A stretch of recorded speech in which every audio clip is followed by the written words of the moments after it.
Dear students, आज के video lecture में मैं सेकेंड सेम सिविल एवं मैकेनिकल इंजीनियरिंग के छात्रों के लिए अप्लाइड मैकेनिक्स का चैप्टर 4 फ्रिक्शन के बारे में डिस्कस करूंगा।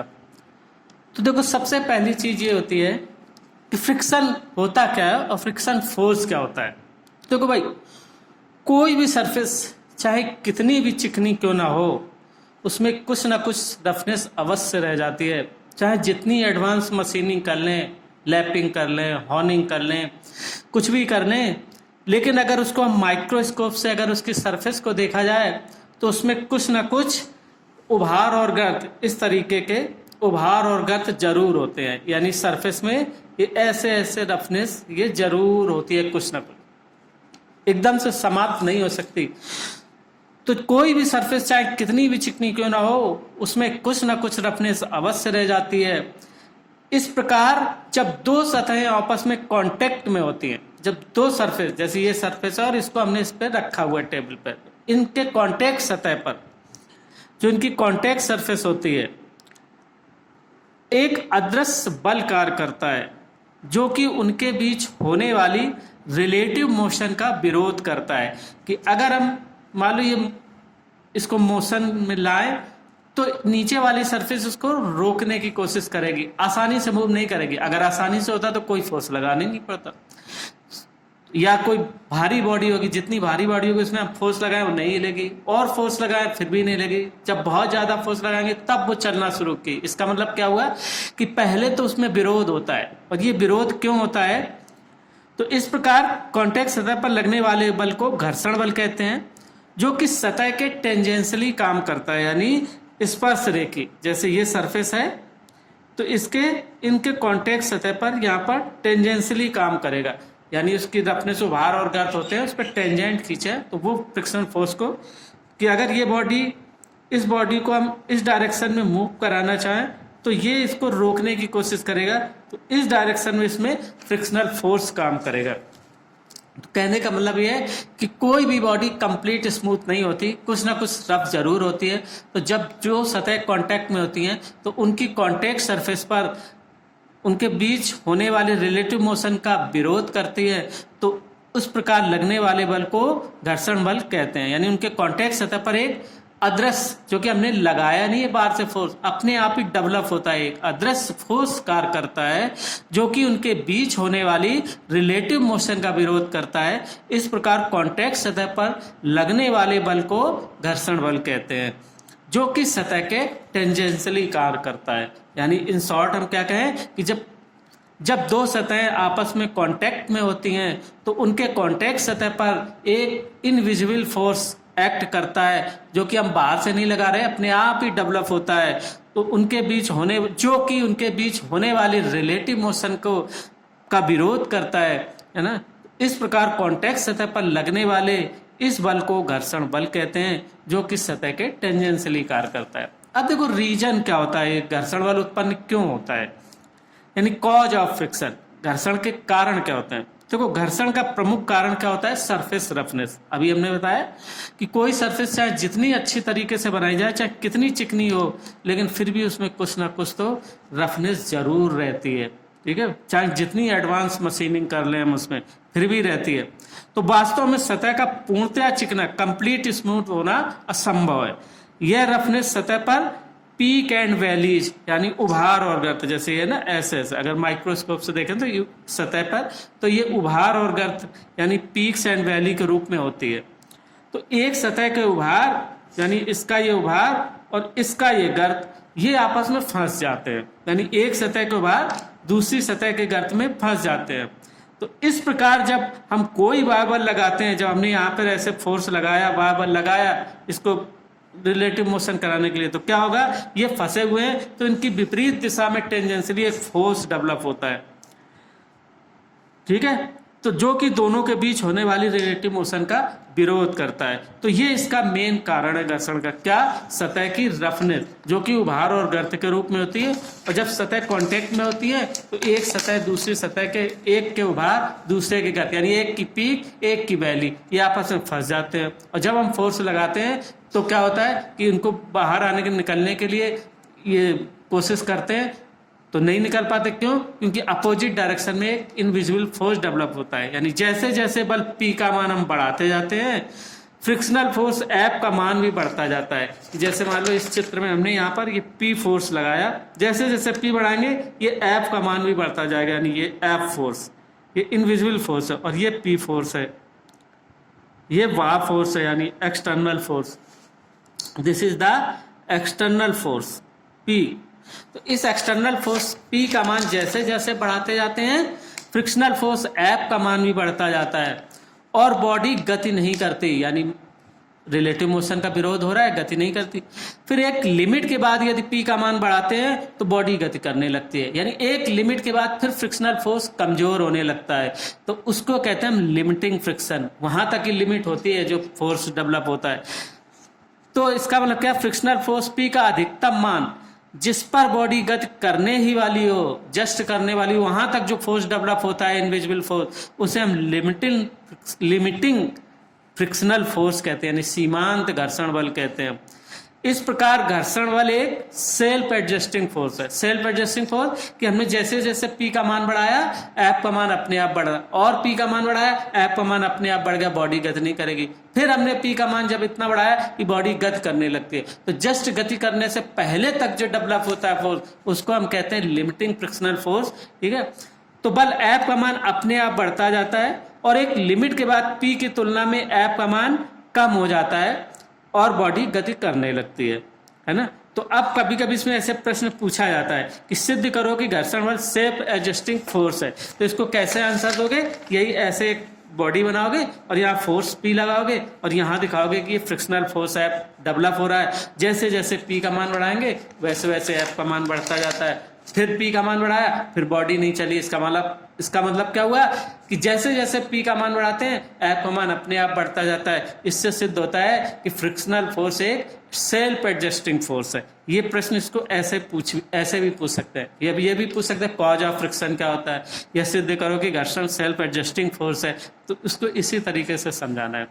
तो अब ये तो हो गया फ्रिक्शन कहाँ डेवलप होता है। जब दो सतह कांटेक्ट में होती हैं तो उनके कांटेक्ट सरफेस पर एक इनविजिबल फोर्स डेवलप होता है, ठीक है, जो कि रिलेटिव मोशन का विरोध करता है। असली डेफिनेशन फ्रिक्शन की यही है, ठीक है भाई, कि जो रिलेटिव मोशन का यानी इनविजिबल फोर्स अपने आप डेवलप होता है, ये लगाया नहीं जाता। जो हम एक्सटर्नल फोर्स बाहर से लगाते हैं उसके अपोजिट डायरेक्शन में अपने आप डेवलप होता है फोर्स, ठीक है। तो ये कहलाता है फ्रिक्शनल फोर्स। ओके, अब इसके एडवांटेज क्या है? एडवांटेज भी होते हैं इसके और डिसएडवांटेज भी होते हैं फ्रिक्शन के। देखो एडवांटेज क्या होता है पहले, कि घर्षण के बिना जीवन ही असंभव है। अगर घर्षण नहीं होगा तो कोई चीज स्थिर हो ही नहीं सकती। अगर गतिमान है तो गतिमान बनी रहेगी। तो क्योंकि कोई भी वस्तु स्थिर नहीं हो सकती, और जो वस्तु गतिमान है वो गति करती रहेगी, और जो स्थिर है वो कभी गति नहीं कर सकती। पैदल हम चल नहीं सकते। पेड़ पौधों का उगना भी असंभव है, कि जो पेड़ पौधे भी नहीं उग सकेंगे क्योंकि रुकेगी नहीं जड़ उसकी। वाहन के ब्रेक नहीं लग सकते, यानी ब्रेक सिस्टम नहीं बना सकते। और घर्षण के बिना नट बोल्ट आपस में कस नहीं सकते। घर्षण के बिना बेल्ट ड्राइव, चेन ड्राइव आदि भी संभव नहीं है। यानी अगर ये कुछ एग्जाम्पल हैं जो एडवांटेज है, यानी इसका मतलब क्या हुआ, जब चल फिर नहीं सकते, कोई चीज स्थिर नहीं हो सकती, तो इसका मतलब जीवन ही असंभव है। बिना घर्षण के जीवन ही असंभव है, कोई चीज पॉसिबल ही नहीं है। तो इसलिए घर्षण भी तो मस्ट है। सिर्फ डिसएडवांटेज क्या है घर्षण के, वो इंजीनियरिंग सिस्टम में जरूर डिसएडवांटेज होता है। कैसे? चूंकि घर्षण सदैव रिलेटिव मोशन का विरोध करता है, अतः गति कराने के लिए हमें अतिरिक्त एनर्जी की आवश्यकता होती है। लेकिन ये डिसएडवांटेज है, लेकिन एडवांटेज भी तो, बिना घर्षण के कुछ हो ही नहीं सकता ना, जीवन ही नहीं होता। तो ये हम कौन सा पढ़ रहे होते भाई घर्षण क्या होता है ना। और घर्षण के कारण मशीन के पार्ट में वियर एंड टीयर होती है, ठीक है। ये मैकेनिकल इंजीनियरिंग वालों के लिए नुकसानदायक है भाई। वियर एंड टीयर होती है, और घर्षण के कारण ऊष्मा उत्पन्न होती है, जिसको कम करने के लिए हमें लुब्रिकेंट, स्नेहक आदि का प्रयोग करना पड़ता है। लेकिन करना पड़ता है, लेकिन काम तो चल रहा है, करना तो पड़ता है। ये डिसएडवांटेज तो है, लेकिन एडवांटेज तो ये कि बिना घर्षण के तो जीवन ही पॉसिबल नहीं था, कोई चीज मैन्युफैक्चरिंग ही पॉसिबल नहीं थी, कोई एक्शन ही पॉसिबल नहीं था, ठीक है। तो एडवांटेज ज्यादा है, उसके कंपेरिजन डिसएडवांटेज तो हर चीज के होते ही। तो देखो भाई, मशीनों द्वारा उत्पन्न मैकेनिकल एनर्जी का कुछ भाग घर्षण में नष्ट हो जाता है, तो होने दो, लेकिन काम तो होता है। इलेक्ट्रिकल इक्विपमेंट्स को दी जाने वाली यांत्रिक ऊर्जा का कुछ भाग भी घर्षण में नष्ट हो जाता है, ठीक है। तो ये डिसएडवांटेज है, लेकिन अब आपको तो लिखना है एडवांटेज डिसएडवांटेज। तो डिसएडवांटेज के ये कोई कुछ एग्जाम्पल है कि भाई पहला तो ये है कि रिलेटिव मोशन का ही विरोध होता है, घर्षण होता ही वही है। तो हमें गति कराना तो एक्स्ट्रा फोर्स, एक्सटर्नल फोर्स देना पड़ेगा, यानी ज़्यादा ऊर्जा खर्च करनी पड़ेगी। मशीन के पार्टों में वियर टियर होता है, इसलिए भाई मशीन के पार्ट खराब भी होते हैं जल्दी जल्दी। तो घर्षण का ऊष्मा भी उत्पन्न होती है, जिसको कम करने के लिए हमें लुब्रिकेंट ऑयल की ज़रूरत होती है, स्नेहन का उपयोग करना पड़ता है, ठीक है। बीच में फ्रिक्शन कम करने के लिए लुब्रिकेंट की ज़रूरत होती है। मशीनों द्वारा उत्पन्न मैकेनिकल एनर्जी का कुछ भाग घर्षण में नष्ट हो जाता है, ठीक है। तो एफिशिएंसी कम होती है, हो जाती है मशीन की, नहीं तो 100% हो, लेकिन 100% तो नहीं पॉसिबल है। इलेक्ट्रिकल इक्विपमेंट्स को भी दी जाने वाली यांत्रिक ऊर्जा का कुछ भाग घर्षण में नष्ट हो जाता है। तो these are what is friction और advantage and disadvantage of friction. अब इसमें कुछ फ्रिक्शन के टाइप्स हैं। टाइप्स क्या है? एक होता है स्टैटिक फ्रिक्शन, दूसरा होता है डायनामिक फ्रिक्शन, और तीसरा होता है लिमिटिंग फ्रिक्शन, ठीक है। और डायनामिक फ्रिक्शन के दो पार्ट होते हैं, स्लाइडिंग एंड रोलिंग। तो देखो भाई, स्टैटिक फ्रिक्शन क्या होता है? सबसे पहले कि जब पिंडों में आपस में रिलेटिव मोशन नहीं होती, तो इस दशा में रिलेटिव मोशन की संभावना के विरोध को स्टैटिक फ्रिक्शन कहते हैं। कि जब बॉडी दोनों में मोशन नहीं हो रहा है, एक दूसरे के कांटेक्ट में सिर्फ रखी है, और अगर हमने वाय बल लगाया तो क्या होगा? इस रिलेटिव मोशन होने की संभावना का पहले विरोध होता है, सबसे पहले ही विरोध होगा, नहीं तो तुरंत नहीं चलते, बॉडी नहीं चलती। तो जब संभावना के विरोध को स्टैटिक फ्रिक्शन कहते हैं, ठीक है। अब डायनामिक फ्रिक्शन क्या कहते हैं? कि जब कोई पिंड किसी तल या दूसरे पिंड के सापेक्ष गति में होता है, जिस समय वो गति करने लगता है उस समय भी फ्रिक्शन रहता है, ठीक है, लेकिन स्टैटिक की अपेक्षा कम होता है। तो लगने वाले घर्षण बल को डायनामिक फ्रिक्शन कहते हैं। इसका मान लिमिटिंग फ्रिक्शनल फोर्स से कम होता है। मैक्सिमम देखो, पहले तो स्टैटिक कंडीशन में होती है, और जब हम इसको फोर्स देते हैं धीरे धीरे नई रिलेटिव मोशन होता है। जस्ट रिलेटिव मोशन होने लगे उससे पहले जो मैक्सिमम फोर्स डेवलप हुआ होगा इनविजिबल अपोजिट डायरेक्शन में, that is called the limiting friction. तो डायनामिक के केस में जब बॉडी स्मूथली चलने लगती है तो फ्रिक्शन का जो मान होता है वो लिमिटिंग से कम होगा।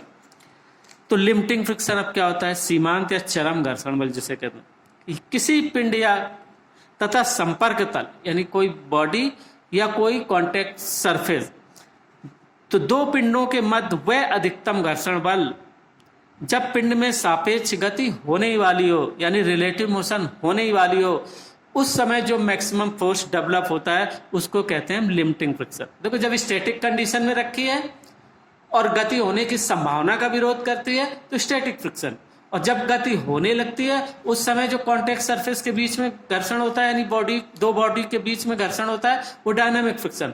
और जब गति होने वाली हो, होने लगे जस्ट उससे पहले जो मैक्सिमम फोर्स डेवलप होता है वो कहलाता है लिमिटिंग फ्रिक्शन।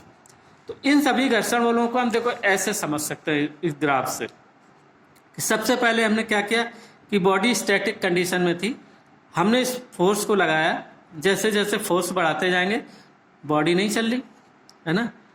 तो अब क्या हुआ? तो यहां से यहां तक जो हुआ क्या हुआ? Static friction. अब यहां पर आके फोर्स मैक्सिमम हो गया तो ये कहलाएगा लिमिटिंग फ्रिक्शन, और इसके बाद फिर बॉडी चलना शुरू हो जाएगी, फिर बॉडी कांस्टेंट हो जाएगी, तो ये फोर्स कहलाएगा डायनामिक फ्रिक्शन, ठीक है भाई। ये लगाया गया बल है और ये फ्रिक्शनल फोर्स डेवलप हो रहा है। तो अब यहाँ तक तो हम फोर्स जब तक लगाते हैं बॉडी मूव ही नहीं करती, यहाँ के बाद फिर चलना शुरू होती है, तो अब इनके बीच में जो फ्रिक्शनल फोर्स डेवलप होगा वो कहलाएगा डायनामिक फ्रिक्शन, और जो ये मैक्सिमम हुआ डेवलप हुआ that is called the limiting friction. अब देखो, डायनामिक फ्रिक्शन के भी दो पार्ट होते हैं। डायनामिक कंडीशन क्या होता है? या तो बॉडी रोल करके चलती है, गोल गोल घूमती हुई चलती है, या एक बॉडी दूसरी बॉडी के ऊपर स्लाइड करते हुए चलती है ना। कि मतलब या तो ऐसे लगा होगा कि रोलर लगे होते हैं, ठीक है, कि ऐसे बॉडी है, ये कॉन्टैक्ट सतह है, तो इसमें बॉडी ऐसे ये रोलर के रूप में ऐसे रोल करते हुए चलेगी, गोल गोल घूमते हुए। या ये बॉडी है और इसमें ये बॉडी ऐसे रखी हुई है, तो ये इसमें क्या करेगा, स्लाइड करेगा। तो जिस समय एक सतह दूसरी सतह पर सरकने वाली हो, तो उस समय जो अपोजिट डायरेक्शन में फोर्स डेवलप होता है, फोर्स, फ्रिक्शनल फोर्स हमेशा क्या होता है कि जिस दिशा में गति होने वाली हो या गति होने की संभावना हो या गति हो रही हो, हमेशा उसके अपोजिट डायरेक्शन में डेवलप होता है। तो या तो रोल कर सकती है बॉडी, तो इस समय कॉन्टैक्ट सतह के बीच में जो फ्रिक्शनल फोर्स डेवलप होगा that is called the rolling friction. और जब ये स्लाइड कर रही हो तो इस समय इन कॉन्टैक्ट सतह के बीच में जो फोर्स डेवलप होगा that is called the sliding friction. ठीक है, तो यानी डायनामिक फ्रिक्शन के दो पार्ट होते हैं।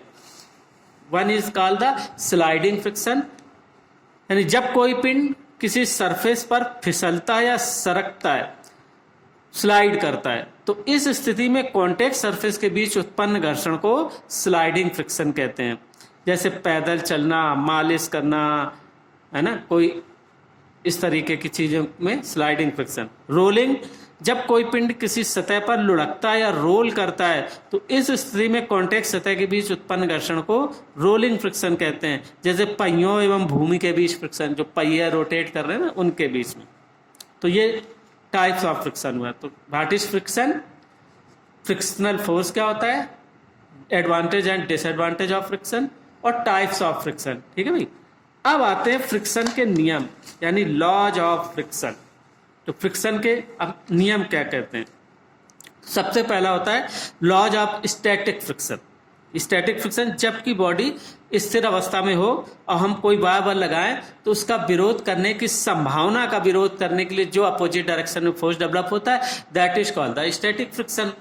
तो अब इसके नियम क्या होते हैं इस स्टैटिक फ्रिक्शन के, कि देखो किन्हीं दो कॉन्टैक्ट सरफेस के मध्य घर्षण बल सदैव टेंजेंशियली होता है। यानी यहाँ पर जो पीक्स एंड वैल्यू होती हैं इनके हमेशा स्पर्श रेखी काम करता है, यानी इसमें भी पीक एंड वैल्यू होंगी और इसमें भी पीक एंड वैल्यू होंगी, तो हमेशा इनके स्पर्श रेखी काम करता है कॉन्टैक्ट सतह के बीच में। ठीक है भाई, तथा हमेशा अप्लाइड फोर्स की विपरीत दिशा में कार्य करता है, कि अगर फोर्स इस डायरेक्शन में होगा तो फ्रिक्शनल फोर्स इस डायरेक्शन में लगेगा। यहाँ पर F is the frictional force और P is the external force, applied force जिसको कहते हैं। ठीक है भाई, फ्रिक्शनल फोर्स एक सेल्फ एडजस्टिंग फोर्स होता है, कि जैसे जैसे एक्सटर्नल फोर्स P का मान बढ़ाएंगे फ्रिक्शनल फोर्स F का मान भी अपने आप बढ़ता है और बॉडी गति नहीं करती, क्योंकि स्टैटिक कंडीशन में रखिए तो स्टैटिक का ही नियम हुआ। तो सेल्फ एडजस्टिंग फोर्स होता है। स्टैटिक इक्विलिब्रियम की स्थिति में वह अप्लाइड फोर्स के बराबर होता है, ताकि पिंड को गतिमान होने से रोक सके। तो जैसे जैसे P का मान भी बढ़ेगा F का मान भी बढ़ेगा, तो हमेशा इसके बराबर डेवलप होगा, तभी तक बॉडी स्टैटिक कंडीशन में रह सकती है। तो फॉर स्टैटिक इक्विलिब्रियम क्या होता है कि R, क्योंकि अब जब कॉन्टैक्ट सतह में होती है, हमने कहा था जी अपने भार के कारण इस पे फोर्स लगाएगा, नीचे की ओर भार लगेगा, तो कॉन्टैक्ट सतह पर परपेंडिकुलर डायरेक्शन में प्रतिक्रिया भी काम करती है। तो फॉर स्टैटिक इक्विलिब्रियम, अगर ये पिंड रखा हुआ है किसी स्टैटिक कंडीशन में और अगर हम इसमें बाहरी फोर्स लगा रहे हैं, तो ये सेल्फ एडजस्टिंग फोर्स, एक फ्रिक्शनल फोर्स डेवलप हो रहा है, जिसके कारण बॉडी स्टैटिक कंडीशन में ही रहती है। तो इस स्टैटिक इक्विलिब्रियम में क्या होगा कि W बराबर R and P equal to F। तो this is called the laws of static frictional. अब लॉज ऑफ डायनामिक फ्रिक्शन। तो डायनामिक फ्रिक्शन के क्या नियम होते हैं कि दो कॉन्टैक्ट सरफेस के मध्य रिलेटिव मोशन होने पर फ्रिक्शन का मान स्थिर अवस्था में घर्षण गुणांक से कुछ कम होता है, क्योंकि गतिज घर्षण का मान लिमिटिंग फ्रिक्शन से भी कम होता है। क्योंकि लिमिटिंग फ्रिक्शन तो स्टैटिक की लास्ट कंडीशन में डेवलप हो जाता है, और जब गति होने लगती है तो घर्षण बल का मान थोड़ा थोड़ा कम होने लगता है। ठीक है, रिलेटिव मोशन की अवस्था में घर्षण बल सदैव गति के विपरीत दिशा में होता है। ये तो स्टैटिक में भी होता है कि होने की संभावना हो तो भी अपोजिट डायरेक्शन में होगा, और गति हो भी रही हो तब भी अपोजिट डायरेक्शन में होगा। और डायनामिक फ्रिक्शन का मान पिंडों के रिलेटिव मोशन के मानों पर निर्भर नहीं करता, परंतु बहुत अधिक होने पर यह गति के सापेक्ष काफी कम होता जाता है। ऐसा नहीं कि बहुत गति बढ़ती जाए तो डायनामिक फ्रिक्शन का मान बढ़ेगा, नहीं, उस पर डिपेंड नहीं करेगा। क्या होगा, लेकिन बहुत अधिक गति होती है तो उसके सापेक्ष में ये फोर्स जो है वो और कम हो गया। यानी जब हाई स्पीड होगी तो डायनामिक फ्रिक्शन फोर्स का मान कम होगा, और जब जैसे जैसे गति कम होती जाएगी तो इसका मान कुछ बढ़ता जाएगा। ठीक है, उसके रिलेटिव में, गति के सापेक्ष, क्योंकि बहुत हाई स्पीड है तो फ्रिक्शनल फोर्स उसके सापेक्ष कम होता है। तो ये 3 नियम है डायनामिक फ्रिक्शन के। अब laws of limiting friction. Limiting friction क्या होता है कि लिमिटिंग फ्रिक्शनल फोर्स तथा नॉर्मल रिएक्शन में एक स्थिर अनुपात होता है तथा कॉन्टैक्ट सरफेस के मटेरियल पर निर्भर करता है, यानी constant mu equal to F upon R, जहां एफ फ्रिक्शनल फोर्स है और नॉर्मल रिएक्शन और म्यू कोफिशिएंट ऑफ फ्रिक्शन है। यानी कि लिमिटिंग फ्रिक्शन यानी जब गति होने वाली हो तो उस समय क्या होगा कि ये जो रिएक्शन है, ये भार W है, ये फ्रिक्शनल फोर्स डेवलप हो रहा है। तो ये फ्रिक्शनल फोर्स क्या होता है कि F is directly proportional to R, यानी R, क्योंकि जितनी भारी बॉडी होगी उसी हिसाब से रिएक्शन होगा, और तो हमें उस एक्सटर्नल फोर्स उसी हिसाब से ज़्यादा लगाना पड़ेगा, लिमिटिंग फ्रिक्शन डेवलप होगा। तो जैसे जैसे ये बढ़ाते हैं, जब ये जस्ट चलने वाली होती है उसी समय एफ का मान लिमिटिंग फ्रिक्शन कहलाता है। तो this is directly proportional to R, और आर इक्वल टू डब्ल्यू होता है। ठीक है भाई, तो ये एफ इक्वल टू एक कॉन्स्टेंट है म्यू, जहाँ mu is the coefficient of friction, और किस पर डिपेंड करता है, सरफेस की रफनेस पर। ठीक है, सरफेस की रफनेस पर डिपेंड करता है। तो म्यू बराबर एफ अपॉन आर, यानी जो उत्पन्न फ्रिक्शनल फोर्स और अपॉन अभिलंब प्रतिक्रिया आर। तो देखो भाई, तो फ्रिक्शनल फोर्स क्या होता है, तो ये इस कांस्टेंट को हम कहते हैं कोफिशिएंट ऑफ फ्रिक्शन। अब इसकी एक डेफिनेशन भी बन गई, आगे ये भी आएगी definition, what is coefficient of friction, है ना। यानी घर्षण गुणांक और अवलंब प्रतिक्रिया, घर्षण बल और अवलंब प्रतिक्रिया का अनुपात कांस्टेंट होता है लिमिटिंग के केस में, और उसको हम कोफिशिएंट ऑफ फ्रिक्शन कहते हैं। दूसरा नियम इसका क्या है कि लिमिटिंग फ्रिक्शनल फोर्स का मान कॉन्टैक्ट सरफेस के एरिया तथा शेप पर निर्भर नहीं करता, सिर्फ कॉन्टैक्ट सरफेस की रफनेस पर डिपेंड करता है और अभिलंब प्रतिक्रिया पर डिपेंड करता है, यानी उसका भार पे, लेकिन शेप और आकार पर निर्भर नहीं करता। तीसरा नियम है कि तापमान के सामान्य परिवर्तनों के लिए म्यू का मान हमेशा स्थिर रहता है, कि समान तापमान है, बहुत हाई टेम्परेचर, अभी यानी कि टेम्परेचर 200-400 डिग्री होगा तो बदल जाएगा, लेकिन समान ताप जो हम बियर कर सकते हैं कि भाई जितना 40 डिग्री सेंटीग्रेड या जो भी ऐसा जो नॉर्मल टेम्परेचर है, प्रेशर है, उस पर नॉर्मल टेम्परेचर पर म्यू का मान लगभग कांस्टेंट रहता है। लेकिन अलग अलग सतह के लिए अलग अलग होता है, क्योंकि सतह के, ये हमने कहा ना, नॉर्मल इस कॉन्टैक्ट सरफेस के मटेरियल पर निर्भर करता है और उसकी रफनेस पर निर्भर करता है। भाई हर मटेरियल की रफनेस भी अलग अलग होती है, चाहे मैन्युफैक्चरिंग प्रोसेस के अनुसार कि मटेरियल में अलग अलग हम प्रोसेस करते हैं, उसके बावजूद भी जो रफनेस होती है वो अलग अलग होती है। तो ये मटेरियल पर भी डिपेंड करता है और सरफेस रफनेस पर डिपेंड करता है। और नियम क्या है कि तापमान के समान परिवर्तनों के लिए म्यू का मान कांस्टेंट ही रहता है, नहीं बदलता। अब इस फ्रिक्शन पे अगले वीडियो लेक्चर पर हम बताएंगे कुछ इंपॉर्टेंट डेफिनेशंस हैं जो सबको आनी चाहिए, टिप पे रहनी चाहिए। तो ये डेफिनेशन मैं अगले वीडियो लेक्चर में डिस्कस करूंगा। आज के लिए बस इतना ही। Okay, thank you.